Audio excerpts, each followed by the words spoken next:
maana mmejua neema ya Bwana wetu Yesu Kristo, jinsi alivyokuwa masikini kwa ajili yenu, ingawa alikuwa tajiri, ili kwamba ninyi mpate kuwa matajiri kwa umasikini wake. Shalom shalom. Bwana Yesu asifiwe. Tumsifu Yesu Kristo.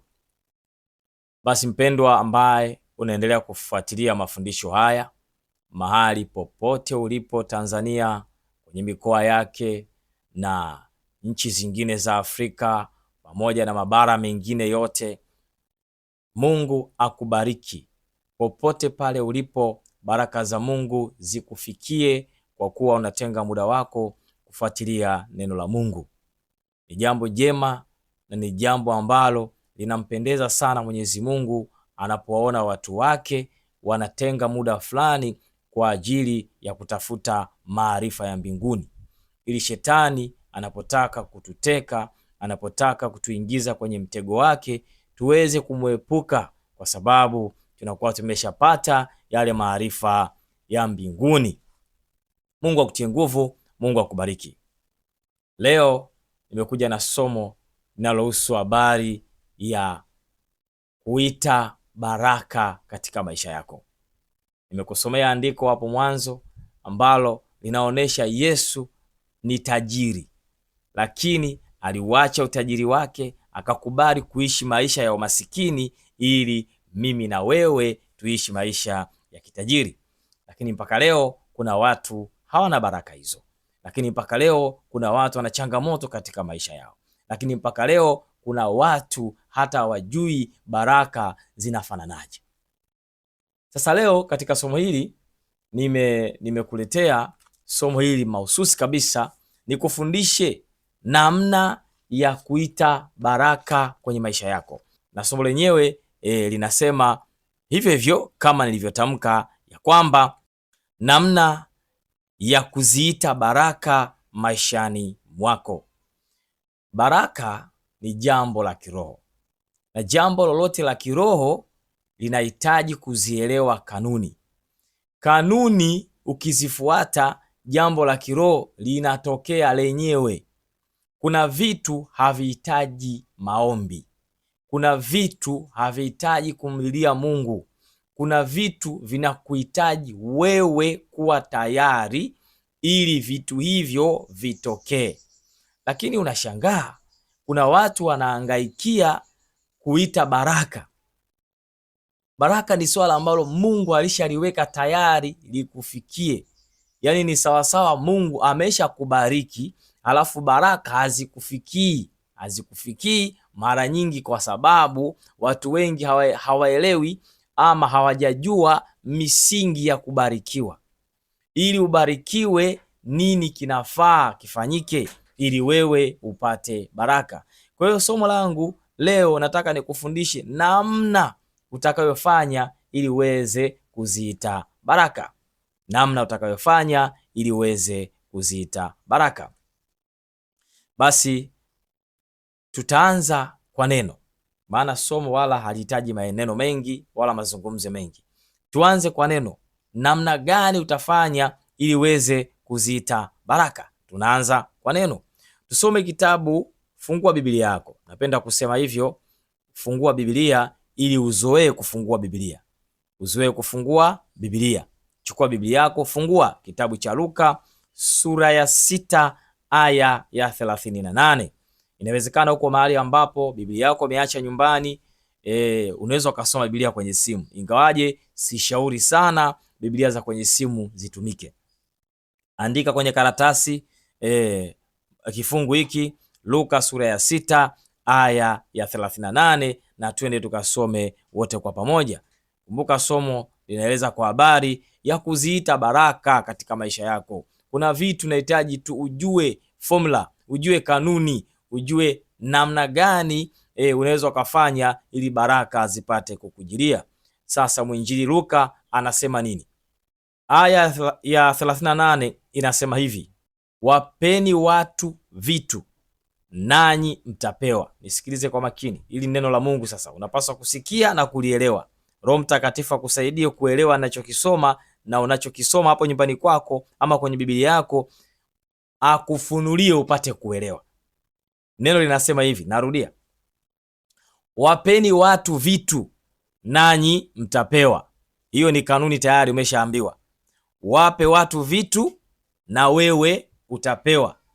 Sasa kama wewe ni mchoyo, unataka baraka, tayari unaanza kuona mnaanza kukinzana na baraka. Lakini anaendelea kwa kusema kipimo cha kujaa na kushindiliwa na kusukwasukwa hata kumwagika ndicho watu watakachowapa vifuani mwenu, kwa kuwa kipimo kile kile mpimacho ndicho mtakachopimiwa. Hapa mwanzoni anasema wapeni watu vitu nanyi mtapewa. Unaona kwa habari ya baraka kwamba kumbe jinsi utakavyotoa ndivyo utakavyokirimiwa kwa kipimo kile kile. Sasa hapa naomba nifafanue tupate kuelewana vizuri. Kipimo kile kile haimaanishi ulimpa mtu kibaba cha unga cha kilo moja na wewe utapewa kibaba cha unga cha kilo moja. Hapana, hapana. Inamaanisha hivi, namna ulivyojisikia moyoni mwako kutoa kile kitu ulichonacho kwa wakati huo, utapewa kwa namna hiyo hiyo na mtu mwingine ama na Mungu mwenyewe kwa namna ambayo Mungu ataileta katika familia yako. Nikueleze kwa urahisi. Inawezekana alikuja mtu kwako ana shida, ana njaa, anakuambia bwana, mimi sijala leo siku ya pili na nyumbani kwangu hakuna kitu. Wewe ukasema na mimi hapa ndani nilikuwa na kilo 2 tu za unga. Sasa wewe chukua kilo moja hii, mimi nibaki na kilo moja. Ama wewe chukua kilo zote 2, mimi nitafanya maarifa mengine. Tunaelewana vizuri hapo? Sasa hapo kinachotafsiriwa ni moyo wako ulifunguka kumsaidia mtu kwa kiwango gani? Moyo wako ulifunguka kumsaidia mtu kwa kiwango gani? Sasa huyu umempa kibaba cha unga cha kilo 1 au cha kilo 2, kiasi ambacho pengine ndicho ulichokuwa umebakiwa nacho nyumbani kwako. Lakini wewe una kiu, umekuwa ukitafuta kazi kwa muda mrefu, haupati. Mungu anakurudishia fadhila hiyo kupitia nia yako ama haja yako ya kutafuta kazi. Unaona, Mungu anaanza kukuletea ama kukukutanisha na mtu ambaye atakuja kujua kwamba wewe una kiu, unatafuta kazi, muda mrefu haujapata kazi. Unashangaa ule mtu anakuambia hebu lete vyeti vyako. Anachukua vyeti, anapeleka kwa rafiki zake ama kama ni yeye mwenyewe, wewe unakuja unapata ajira. Sasa hii ajira, kumbuka wewe ulitoa kibaba cha unga ulichonacho, ulichobakiwa nacho ukampa mtu, haukujibakisha. Maana yake ni hiyo. Alafu Mungu anasema hivi, utapewa kwa namna gani? Utapewa kwa namna ya kusukwasukwa. Unaona, hata kumwagika. Sasa huku ulitoa unga kilo 1, kilo 2 ambayo haizidi shilingi 5,000, lakini umepewa kazi ambayo ndio imesukwasukwa hata kumwagika. Unaenda kupata kazi, mshahara 1,000,000, mshahara 500,000, ama mshahara wote ambao haukutegemea kama wewe ungeupata. Kwa hiyo kwenye mshahara wako jiulize swali, utanunua unga hizo kilo 2 mara ngapi? Ni mara nyingi sana. Huko ndiko Mungu anamaanisha kusukwasukwa na kumwagika. Lakini huko ndiko Mungu anamaanisha ya kwamba kipimo ulichokipima ndicho utakachopimiwa. Sio hafu ni hafu, sio sawa kwa sawa, sio glasi kwa glasi, ila jinsi moyo wako utakavyokirimu wengine ndivyo utakavyokirimiwa. Utaipokea baraka kwa namna hiyo. Jambo la kwanza, tunafundishwa kwamba tuwape watu vitu na sisi tutapewa. Tuwape kwa moyo mkunjufu na sisi tutapewa. Kama nilivyosema, jambo la baraka ni jambo la kikanuni, sio jambo ambalo ni la kuomba, sio jambo la kulifungia mifungo kadhaa, sio jambo la kuomba masaa 24, la kuomba bila kusimama. Baraka ni kitu ambacho kinaweza kujitengeneza chenyewe kadiri ya wewe ulivyotengeneza mfumo wake. Baraka ni mfumo. Kwa hiyo maisha unayoyaishi ndiyo yatakuletea baraka. Sasa zitakuja kwa namna gani? Kama nilivyosema mwanzo, unaweza ukatoa unga ukapata baraka kwa mfumo mwingine. Umempatia mtu hitaji la nguo, alikuwa hana nguo, ukampa nguo. Mungu anakujalia watoto wako wote wanafaulu vizuri shuleni kwa baraka ile ambayo umeitoa kwenye nguo. Jinsi moyo wako ulivyoona thamani kumsaidia yule ambaye hakuwa na nguo wakati huo, ndivyo Mungu anavyoinua baraka kwa watoto wako. Kwa hiyo baraka itategemea tu Mungu ataileta kwako kwa namna gani, kwa sababu yeye ndio ameweka hiyo kanuni ya kwamba utakavyotoa ndivyo utakavyopewa. Twende mbele, tusome kitabu cha Malaki. Fungua Biblia yako ama andika kama upo na Biblia karibu. Malaki, tena hii imezoeleka sana. Malaki sura ya 3 aya ya 10. Hii imezoeleka sana, watu wengi wanaitumia, watumishi wengi sana wanaitumia. Basi na mimi niisome hiyo Malaki sura ya 3 aya ya 10. Inasema hivi: leteni zaka kamili ghalani, ili kiwemo chakula katika nyumba yangu, mkanijaribu kwa njia hiyo, asema Bwana wa majeshi, mjue kama sitawafungulia madirisha ya mbinguni na kuwamwagieni baraka hata isiwepo nafasi ya kutosha au la. Ukisoma kwa habari ya Malaki hii sura ya 3 aya ya 10, ukapitia tena ili andiko ambalo liko katika kitabu cha mwinjili Luka sura ya 6 aya 38, unakuta kilichozungumzwa ni kitu kile kile, isipokuwa tofauti. Huku Mungu anaidai zaka, kule Mungu anasema tutoe. Kwa hiyo kwa namna ya kutoa zaka, ukiwa na tabia ya kutoa zaka, Mungu anakubariki. Ni vile vile kama nilivyokuwa nimekuelewesha hapo mwanzo.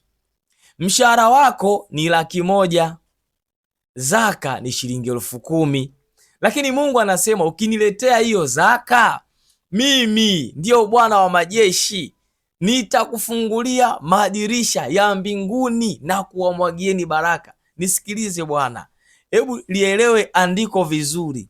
Mungu anasema nitakumwagia baraka. Jaribu kutofautisha kati ya nitakupa baraka alafu na kukumwagia baraka. Hebu tafakari hiki kitu kwanza.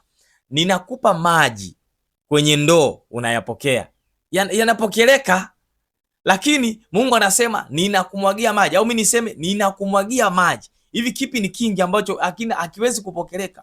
Bwana anaposema atakumwagia baraka, maana yake yani haziwezi kushikika, haziwezi kupokeleka. Ni kama mvua, huwezi kuhold mvua, huwezi kuishika mvua ukaishika hivi ukaibeba, haiwezekani. Itakulazimu kuanza kuchukua vyombo vya kukingia. Utaleta vyombo vyako vyote na vitajaa, alafu mvua itaendelea kunyesha. Ndicho Mungu anasema uone kama sitawafungulia madirisha ya mbinguni. Mungu anapofungua dirisha anasema nitamwaga baraka. Dirisha la mbinguni lina mambo mengi. Kwa hiyo kwa dirisha hili anasema uone kama sitakumwagia baraka. Kumbe Mungu anasema sio kitu cha mchezo, nikikumwagia baraka. Ndio maana anasema hata isiwepo nafasi ya kutosha au la. Yaani kwamba utakinga katika kila kitu chako, halafu vitajaa vyote, havitotosha, baraka zinaendelea. Lakini baraka hizi zinakujaje? Anasema leteni zaka kamili ghalani. Kwa hiyo eneo la pili tunajifunza kwa habari ya kutoa zaka. Usipuuze zaka. Zaka hii ipeleke mahali panapohusika. Usije ukajisemea huko mtaani, mimi napokea mshahara, zaka yangu nawapelekea masikini. Hiyo siyo zaka. Ndio maana anasema leteni zaka kamili. Kwanza hiyo imekamilika ghalani, kiwemo chakula katika nyumba yangu.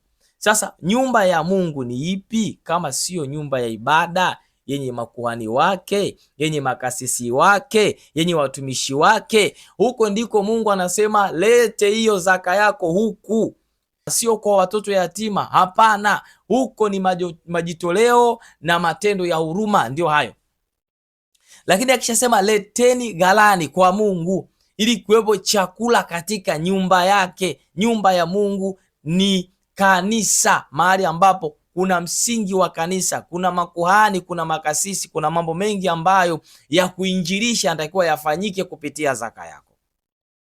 Kwa hiyo ukiipeleka huko akaipokea kuhani, kuhani atakunenea maneno ambayo yatasababisha Mungu afungue madirisha ya mbinguni na baraka zikutiririkie. Amina. Kwa hiyo lazima ukuelewa, nimesema baraka ni tendo la kiroho, lakini pia ni tendo la kikanuni.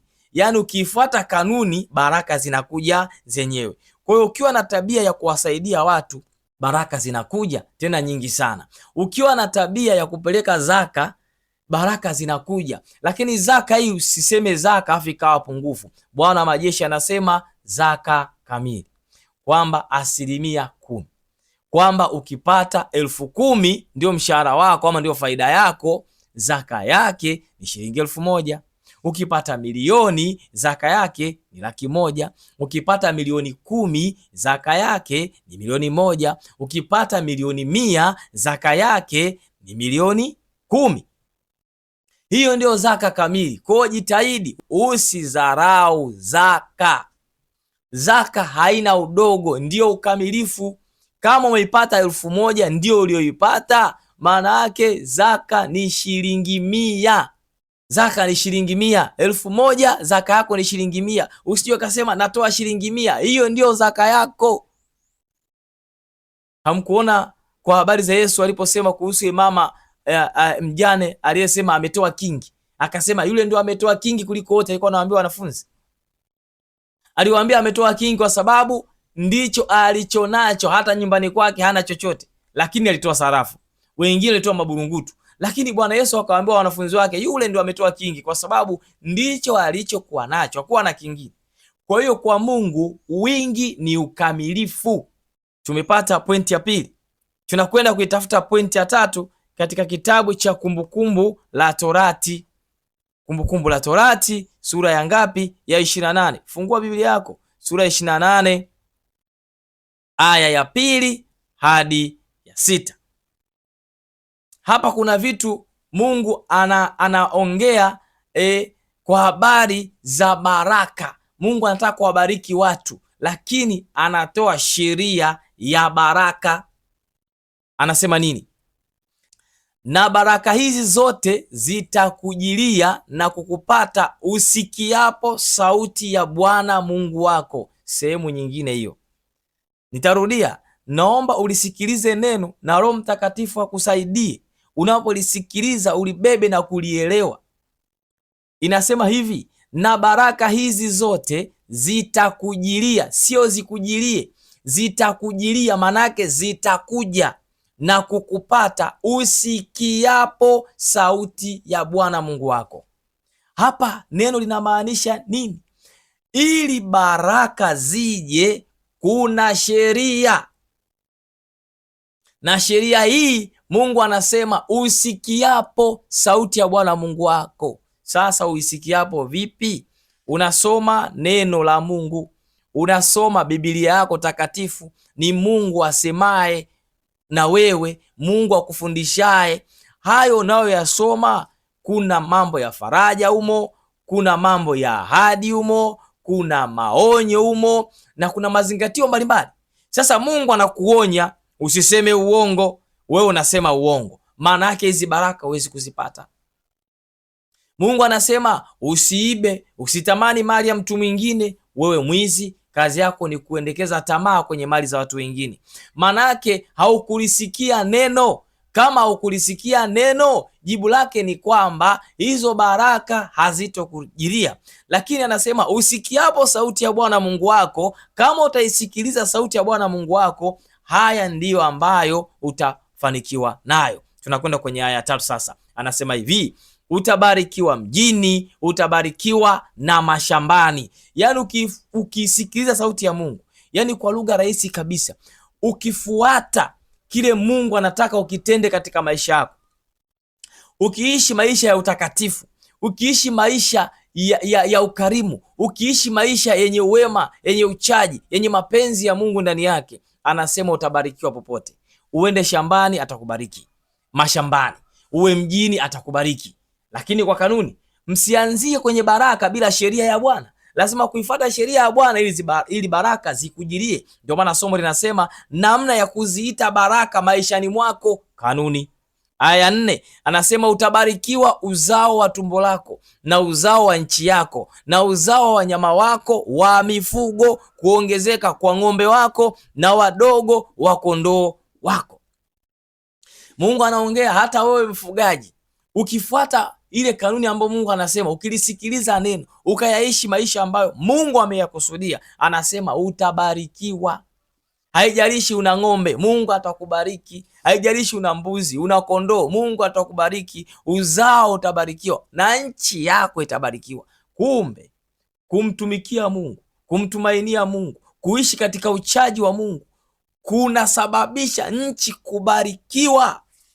Lakini si nchi tu, ardhi yako kubarikiwa, eneo lako unaolimiliki la ardhi kubarikiwa. Utalima shambani, mazao yatamea kwa sababu ya baraka ya Mungu. Lakini imetokana na nini? Kwani hapa anasema omba nikubariki?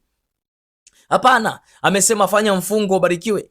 Hapana. Anakwambia usikiapo sauti ya Bwana Mungu wako. Kumbe kanuni ni kusikia sauti, haya apate kutokea. Sio habari ya mfungo, sio habari ya maombi, sio habari ya kuombewa. Ni hivyo anasema kwa kanuni nyingine, ufuate neno la Mungu.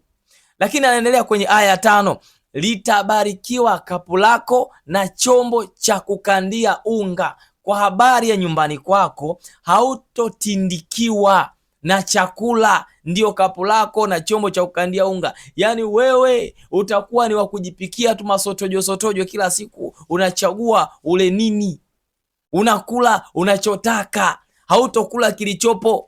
Lakini matokeo ya dhambi yanasababisha tule kilichopo, ama wakati mwingine tusile kabisa. Oh, haleluya! Neno la Bwana nalibarikiwe. Mungu aendelee kukupa nguvu, Roho Mtakatifu akufunulia. Maandiko haya ni mazuri sana. Mungu anasema hautotindikiwa kwa chochote. Ukisema nataka kula kisamvu, umependa. Ukisema nataka kula nyama, umependa. Ukisema nataka kula samaki wa kurosti, umependa. Ukisema nataka kula mahindi, umependa. Kama vile tunaona Suleimani alikula alichokuwa anataka. Suleimani hakutindikiwa kitu.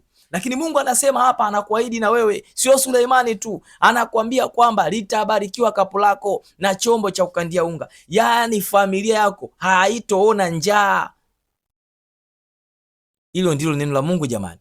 Halidanganyi. Bwana akisema amesema, na akiahidi ameahidi. Mungu si mwanadamu hata aseme uongo. Tunakwenda kumaliza kwa aya 6, anasema hivi, utabarikiwa uingiapo, utabarikiwa na utokapo. Mahali popote unapotaka kwenda, Mungu atakubariki. Na mahali popote unapotaka kutoka, utabarikiwa. Unasafiri nchi za mbali, ukiwa unaingia utabarikiwa. Ukitaka kutoka utabarikiwa. Hii ni maana kubwa sana. Kuna watu wanaingia kwenye nchi za watu wanabarikiwa, wakitoka wanafilisiwa, wanarudi kama walivyo. Kuna watu wanasafiri kwenda Uarabuni, kwenda wapi na nchi mbalimbali, wanaingia wanabarikiwa, lakini wakitoka wanatoka kama walivyo, hawana kitu. Mungu anasema utabarikiwa unapoingia, mahali popote utabarikiwa. Na utakaposema nataka kutoka, Mungu atakupa baraka zake. Unataka kitu gani tena mpendwa kutoka kwa Mungu? Huyu ndiye Bwana wa majeshi, Bwana wa kanuni, Mungu wa kanuni, Mungu wa utaratibu. Mungu akiweka utaratibu, maana yake kuna vitu vingi sana sisi tunavikosa, sio kwa sababu havipo, sio kwa sababu haviwezekani, sio kwa sababu hatustahili. Hapana, ni kwa sababu tumechagua njia hiyo. Tumechagua njia hiyo ya kuteseka, ya kuhangaika, ya kuishi maisha ya majuto. Sasa hapa nitakuongezea jambo. Wakati wa kutengeneza hizi baraka, kuna wengine wanaweza kuwa wanapitia kipindi cha matengenezo. Yaani Mungu anawatengeneza, anafanya transformation kutoka kwenye maisha yako ya Misri, anakupeleka kwenye nchi ile ya ahadi. Ukiwa kwenye transformation hapa, ukiwa kwenye kipindi hiki cha mpito, unaweza kuwa unayatenda sana mema, unaweza kuwa unaishi kabisa maisha ya utakatifu na usione chochote. Watu ambao wapo katika kipindi hiki, ili somo aliwahusu. Wewe subiria wakati wako ufike, alafu utekeleze ile jambo la Mungu. Wakati wa kupokea ukifika, utekeleze jambo la Mungu ambalo anataka ulitekeleze, na uyatende haya, uone kama baraka hazitokujilia. Baraka wakati mwingine Mungu anaweza kuzizuia yeye mwenyewe kwa makusudi yake yeye mwenyewe. Ndio maana nimesema inawezekana upo katika kipindi cha mpito, unatolewa mahali fulani, unapelekwa mahali fulani. Unaona hata wana wa Israeli waliteseka sana jangwani, ingawaje mambo mengi ya mateso yao yalisababishwa na wao wenyewe, lakini vingine ilikuwa ni matengenezo. Mungu anawatengeneza kwa sababu toka katika nchi ambayo ni ya utumwa, anawapeleka katika nchi ambayo ni ya amani, ya utajiri, ya maziwa na asali. Kwa hiyo ukiwa katika kipindi hiki, lolote linaweza likatokea. Inawezekana baraka usizione kwa urahisi, lakini hapo ukae na Mungu vizuri. Wakati ukifika kubarikiwa kwako na kujiliwa kwako kwa baraka, yote utayaona. Mungu atayakurejeshea yaliyopotea. Kwa hiyo kumbe baraka tunaweza kuziita sisi wenyewe. Baraka tunaweza kuziita sisi wenyewe tukifuata kanuni ya kiroho. Baraka ni swala la kanuni. Baraka ni swala la kuelewa mfumo wa kiroho. Unataka nini ili mimi nibarikiwe? Mfumo wa kiroho unataka nini ili wewe ubarikiwe, watoto wako wabarikiwe, na maisha yako yote yabarikiwe, sawasawa na neno la Mungu ambalo nimekufundisha kupitia vifungu mbalimbali katika Biblia. Ni matumaini yangu kwamba utakuwa umechukua kitu fulani, umeelewa kitu fulani, umepata kitu fulani ambacho kinahusu baraka. Na kuanzia leo, baada ya kusikiliza somo hili, sidhani kama utateseka tena kutafuta baraka. Utaanza kutengeneza njia za kupata baraka. Hayo ni matumaini yangu. Uanze kutengeneza njia za kupata baraka ili Mungu aendelee kufanya nini? Kukubariki. Mungu akubariki sana kwa kuwa unaendelea kufuatilia mafundisho, na hii iwe sehemu ya kubarikiwa kwako. So Mungu anasema ukilisikia neno langu atakubariki shambani, atakubariki mjini. Na neno la Mungu ndio hili. Sehemu ya neno la Mungu ndio hapa. Tunapofundisha neno lake, mikono ya Kristo, kwa neno la maarifa, unapata maarifa. Maarifa mengi utakayosikia hapa yatakusababishia kukuzalishia baraka kwenye maisha yako. Nikuombe, endelea kusubscribe kwenye channel yetu ya Mikono ya Kristo hapa YouTube.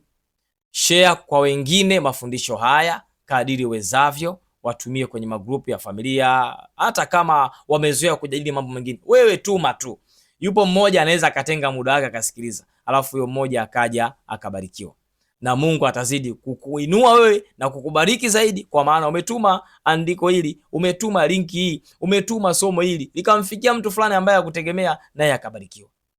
Lakini vile vile ni kusii endelea kufuatilia mafundisho yetu kwenye channel zetu nyingine, mitandao ya kijamii kama Instagram, Facebook pamoja na TikTok.